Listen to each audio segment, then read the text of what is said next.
We're on Daf Lamed Vav Amid Beis, and we're up to Rabbi Yochanan Omar. Let's see if we could find the place. It's about 10 lines down from the top. And if you recall, we were now studying Rava's statement that there are three cases in which Rabbi Yochanan and Rish Lakish disagree, and we paskin like Rish Lakish. The first one was, of course, our sugya of chalitzas meuberes. So we're going to paskin like Rish Lakish that lav shmei chalitza. The second one was a case of a person who is nebuch on his deathbed, and he's divvying up his possessions. And there's going to be a machlokes between Rabbi Yochanan and Rish Lakish about a case where he mentions matana, but he sandwiches it between Yerusha and Yerusha. So he starts out by calling Yerusha, and then he calls it matana, then again he calls it Yerusha. Then we had a third machlokes in a case where the father sells the karka after he had given it already to his son. And we said that in certain cases, we split between the kinyan peros and the kinyan aguf. And once we make that split, then neither the father who owns the kinyan peros nor the son who owns the kinyan aguf can sell their share in the karka.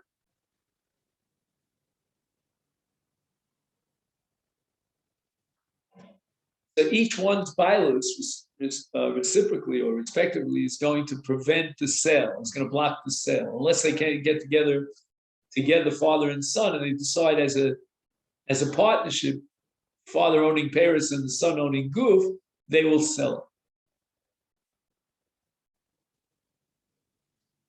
So what was the machlokes between Rabbi Yochanan and Rish Lakish? So let's go, maybe we'll backtrack a little and then we'll start with Rabbi Yochanan Omar, just to get the Shita Rish Lakish. HaKosev called Chasav Libno, and he gives what's called Hayom Uliachar Zman. So he's saying that this matana that I'm giving to you is effective today, but liachar mosa, but only after my death.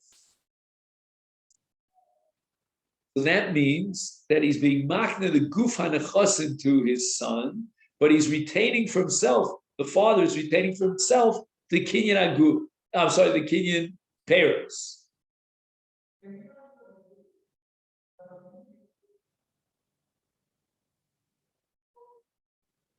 Now, when the father dies, then that kinyan peros will accrue to the ben.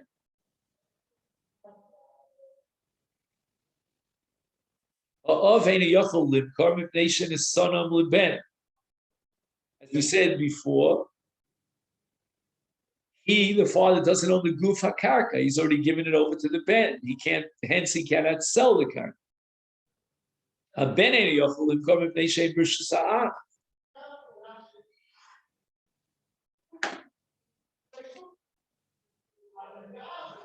So what does that mean, Rishus Ha'av? The father has a kinyan peros. And it means that as far as whatever this karka could produce, the father has Rishus over the karka.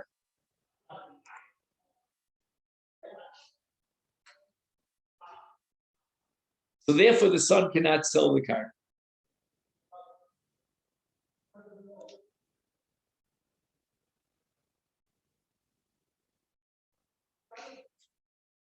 Now we get to the machlokas between Rabbi Yochanan and Rish Lakish. Machar ha'ah.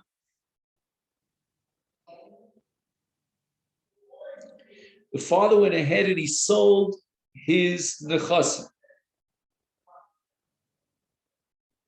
So what in effect was he selling? All he has now is the kinyan peros. and that he can sell. So a total sale is impossible because each one, the father owning Paris and the son owning Guf, would block each other. But on the other hand, he could sell, at least on a temporary basis, his Kinyan Paris. And that's called Mechurim Ad Sheyamushu. Once the father dies, then the son inherits the Kinyan Peros that belong to the father.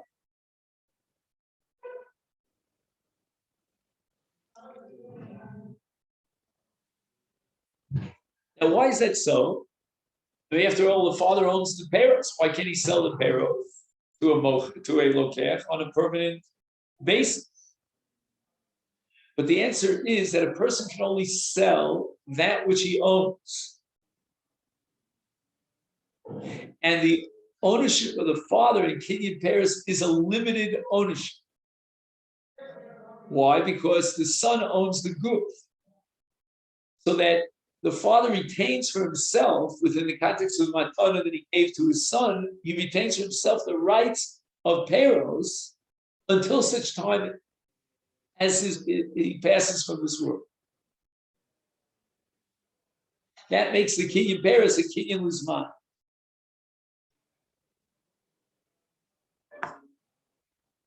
Because let's say the father's going to live another 10 years. I'm just throwing out a number. The son has ownership rights to that Kinyan Peros in 10 years down the line. So when the father sells his Kinyan Peros to a lokech, he's selling him 10 years. Again, we don't know if Eliyahu and would tell us. He's selling the Kinyan Peros for a 10-year period of time. Because that's all he has. He doesn't own anything in the field beyond the 10 years.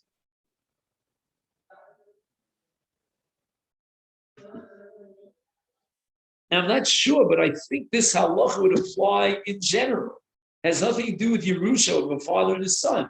Let's say we're talking about strangers. One person, we'll call him Reuven, owns the Kinyan Peros. And the other person, Shimon, owns the Kinyan Aguv. If Reuven chooses to sell Levi his Kinyan Peros, that Kinyan would only be chal up until the moment that he dies. But once he dies, he no longer owns the Kinyan Peros, hence he couldn't sell the Peros beyond the termination of his life.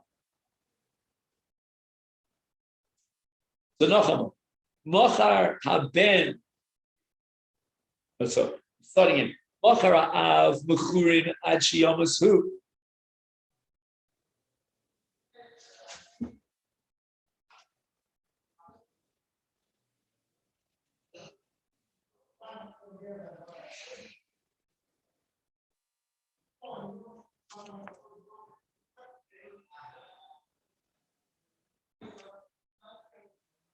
Now, what happens if Machar ben? So, what exactly does the ben have to sell? He owns the gufa karka. Well, what's that worth? What's karka without payros?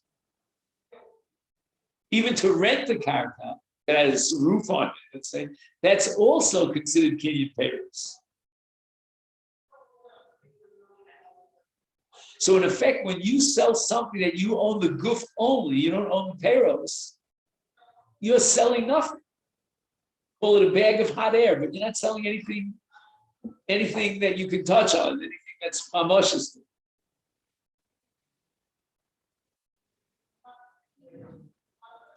But then the Mishnah says, Ad sheyamus ha'av.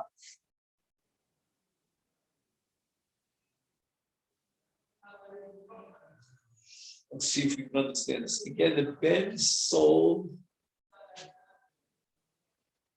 like he's selling futures. What do you say? He's selling the rights in the future to the parents. When he sells the land now, Yeah. So he's selling also the rights to the parents with other dies.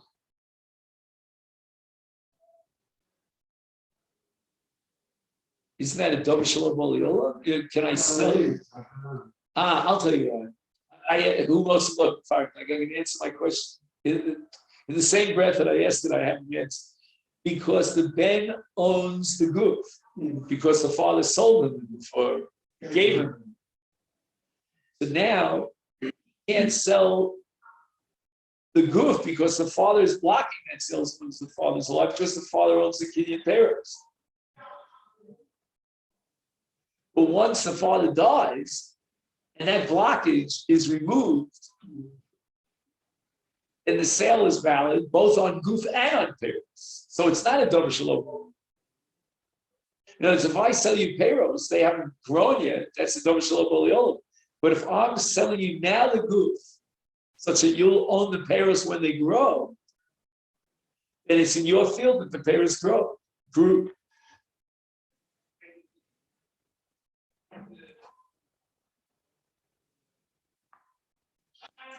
Just move here a little bit easier.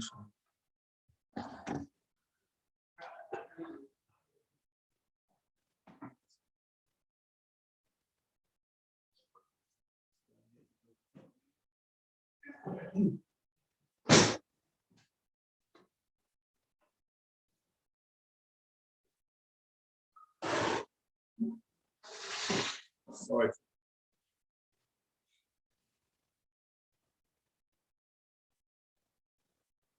Okay, so we're trying to get to the machlokas now between Rabbi Yochanan and Reish Lakish, the third case of Rome. Itman. Machar haben v'chaye ha'ov mes haben v'chaye ha'ov. Rabbi Yochanan Amar lo kana lokech, Reish Lakish Amar kana lokech.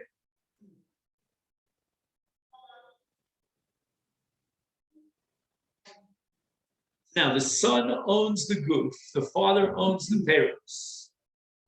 The son went ahead and sold the goof, which we said will mature and become a full-fledged sale after the death of the father. Just 1 second.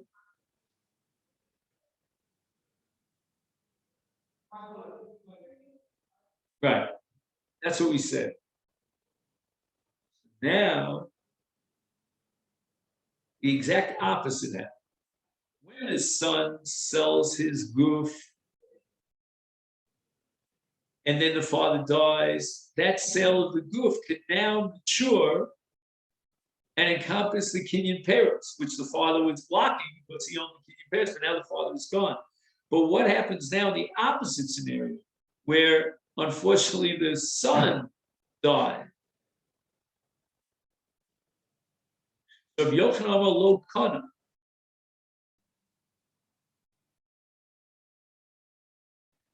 Lo kana lo keh.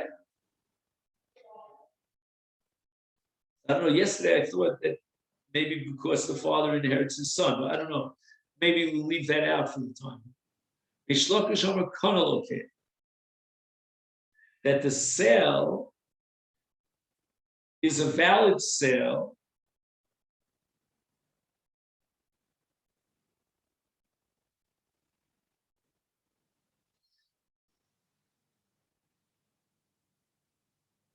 yeah, but wait a second. What do you mean the sale is valid? The father is still alive. The father owns the Kenyan parents, which the son couldn't possibly sell. What does it mean, kana lo keh? So I have a note here. He writes, kana lo keh, l'chsheyomus ha'av. That calms me down a little. It's not good Reish Lakish. I'm trying to figure out Reish Lakish. Then we'll come back to Rabbi Yochanan. Reish Lakish says kana lo keh. So I thought, what do you mean kana lo keh? How can it be kana lo keh when the father's alive? If the father's alive, yeah, right. Okay, you're a step ahead of me. So I'm just saying, if the father is still alive, then Reish Lakish cannot possibly be saying kana lo keh. What do you mean kana lo keh? The son could have only sold the goof. He can't sell the parents because the father owns the parents. So the father's still alive. So what would Reish Lakish mean when he says kana lo keh? So I understand this footnote, that he adds a very important stipulation that the lokech is kona when, not now during the lifetime of the father owns the parents, but rather l'chshiyomas ha'ah. Now, what does it mean l'chshiyomas ha'ah? How does that change, or shall we say, validate the original kinyan that was sold by the ben? So I think the answer is that the ben has, according to Reish Lakish at least, ownership rights, not only in the goof, but also in the peros after his father would die. Now he doesn't own the peros because the father retained that kinyan for himself. But he will eventually own the peros. So what happens? The ben, because he eventually will own the peros, could sell the kinyan aguf, and that kinyan aguf will mature after the father dies. As long as the father is alive, the father has rights to the peros. No question about it. The chiddush of Reish Lakish is that when the father dies, the lokech will now step in and acquire possession, ownership on the entire karka.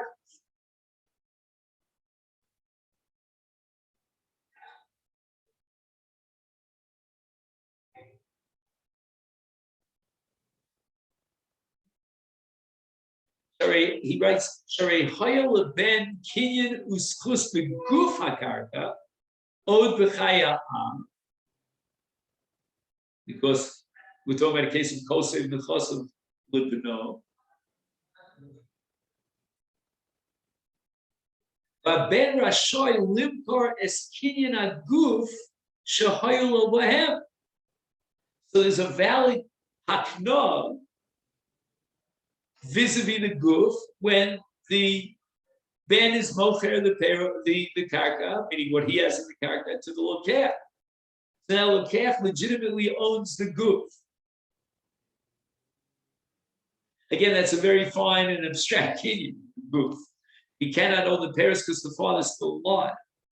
But once he acquires ownership in the guf, then after the father dies, then his kinyan now becomes a full-fledged kinyan, even as far as peros. And whose sheet is that? That's a sheet of Reish Lakish.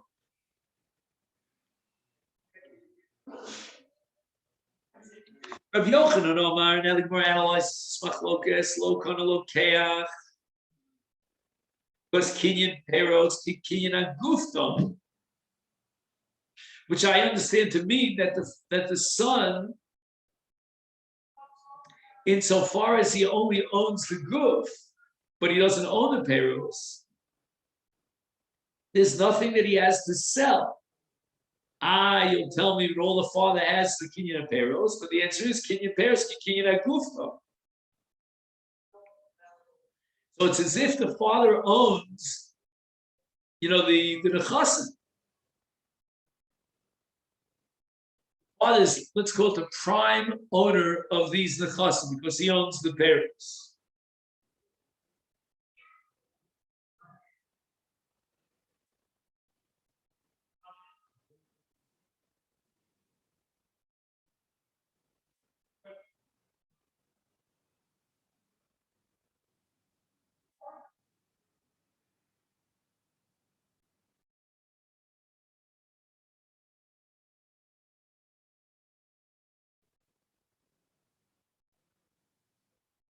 If I understand correctly, Rabbi Yochanan is maintaining that the kinyan never got off the ground.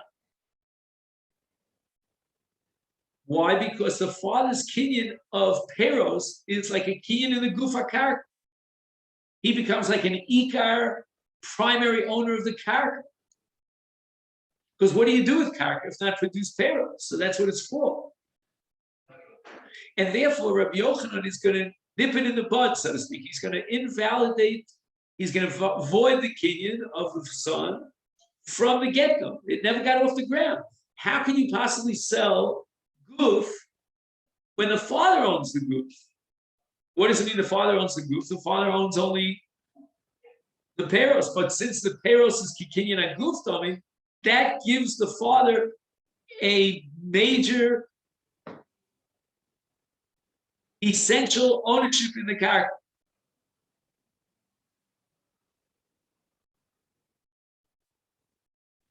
But Rabosa, we were in trouble here.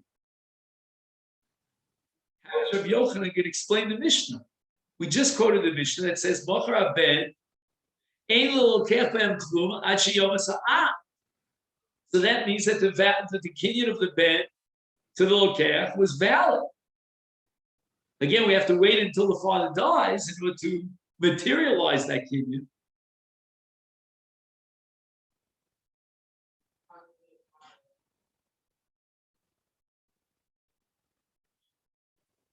But it seems that the kinyan itself is valid.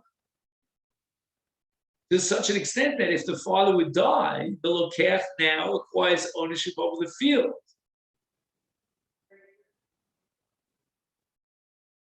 So Rabbi Yochanan is saying, wait a minute, who died first?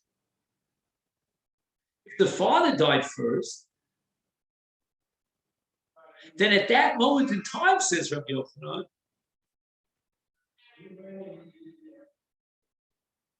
the son acquires ownership over the field such that now he can effectuate a sale of that field. The only problem is he sold it during the lifetime of his father. But we said that's not a problem because the son owns the Gufar Karka. So when the son sells the Karka, he's selling the Gufa Karka with all the rights to that Karka, which means that the buyer will be able to materialize those rights and enjoy the Paris of the Karka when we remove the father's Kinyan Paris.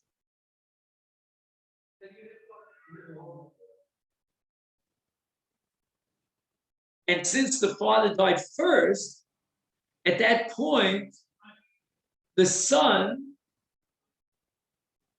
gains the schus of his father, schus meaning the ownership rights that his father had. And therefore, his mechira is valid, but again, only after the father dies.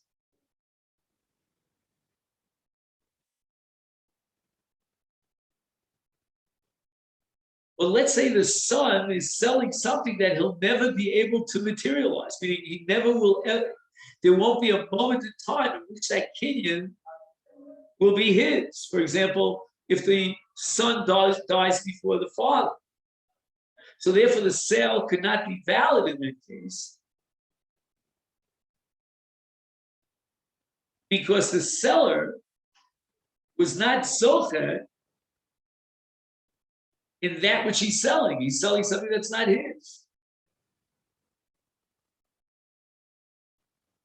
So it sounds to me like Rabbi Yochanan is saying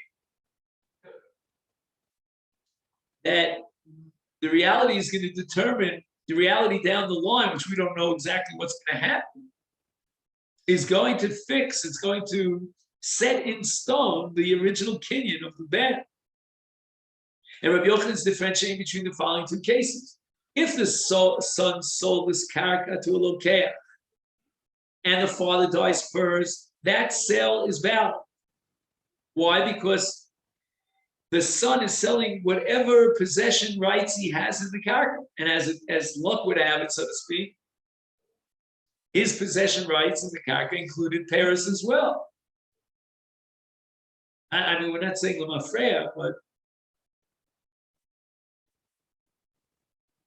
so that Rabbi Yochanan has no problem with. In the event that the father dies first, the sale of the son to the lokeach was kol schus sheyelo. Any schus that he will have in this karka. And the schus they'll have in his karka is that when the father dies, he inherits the karka. However, says Rabbi Yochanan, in the reverse case, where the son died first, then the father doesn't have to forego and forfeit his kinyan paros.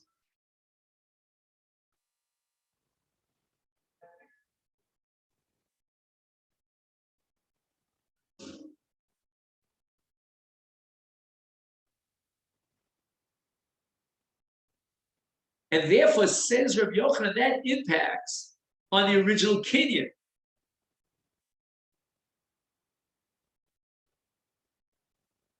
And it invalidates that kinyan because those rights of the ben were theoretical, but they never actually came to fruition. They never materialized because the son died first. When the son dies first, then Iglai Milsim afraid that he never had those future kinyanim that he could sell from the get-go because he cannot inherit his father because he died first.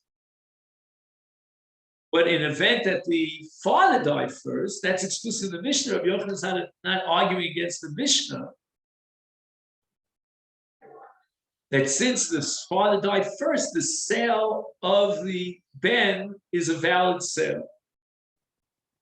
And he could sell to Lokeach the rights to Achilas Perov, but again, that sale won't be valid if and when his father dies.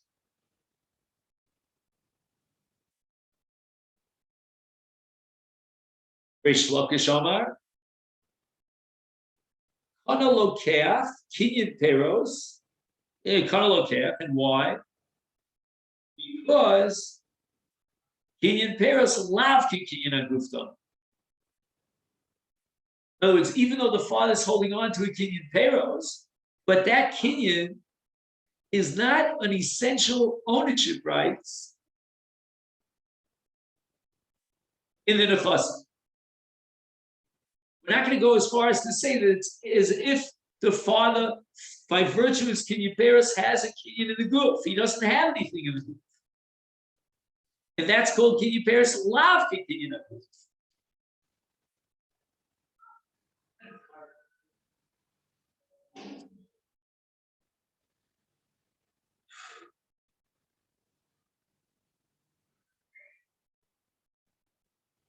He writes here, Misha yesh lo kinyan aguf b'nechasim hu ha'baylim ha'ikri al ha'nechas.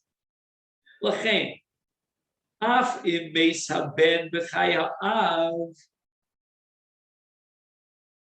zacha b'hen ha'lokeach.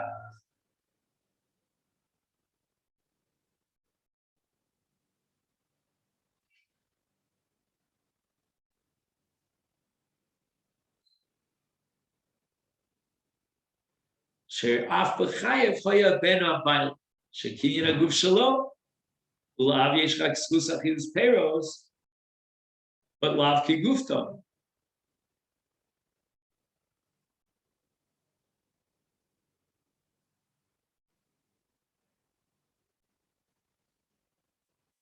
So basically, if we want to summarize this whole Makhluk here, Rabbi Yochanan and Reish Lakish, it really boils down to the question of whether the kinyan of the ben is a valid kinyan, which is contingent on whether the father's kinyan aperos blocks the ben from effectuating a kinyan, which in other words means that the kinyan of the father as a kinyan peros is kinyan agufto. If kinyan agufto, then the son has no ability to effectuate a kinyan. Why? Because the guf hakarka belongs to the father, and that's going to be Rabbi Yochanan. Rabbi Yochanan, you can't disagree with the explicit Mishnah that in the event that the father dies first, the lokeach is kohen.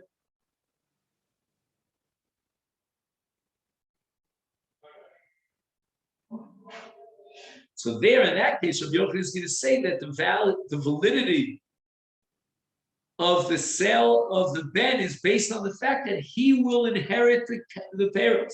So he can now sell the karka liperos sale, meaning for the future ownership or possession that will include both the karka and its peros. In the case where the father dies, where the son dies first, then the son never really owned the gufa peros, the gufa karka.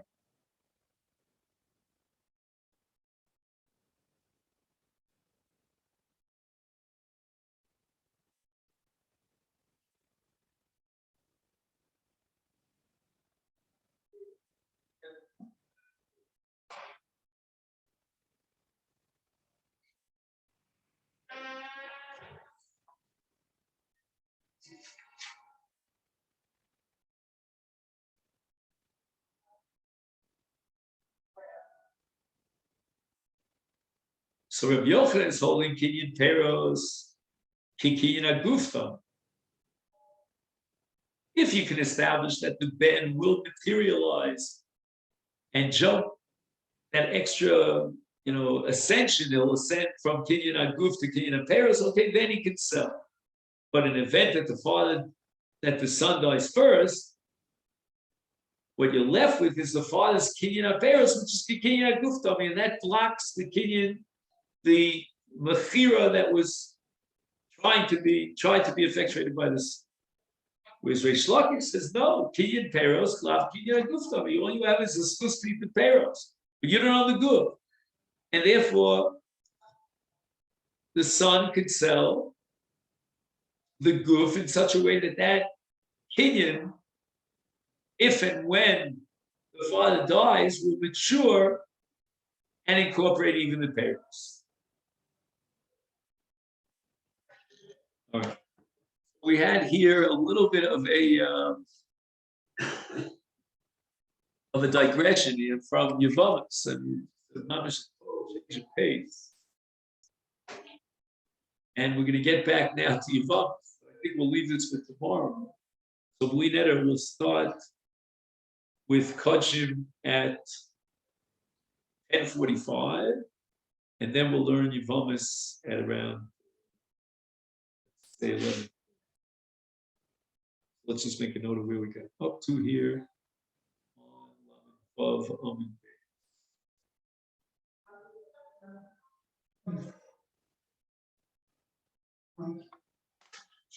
it's be interesting to me to wonder if this whole sugi that we just learned could be relevant to not just Mechira, but also to Trumas Maasros.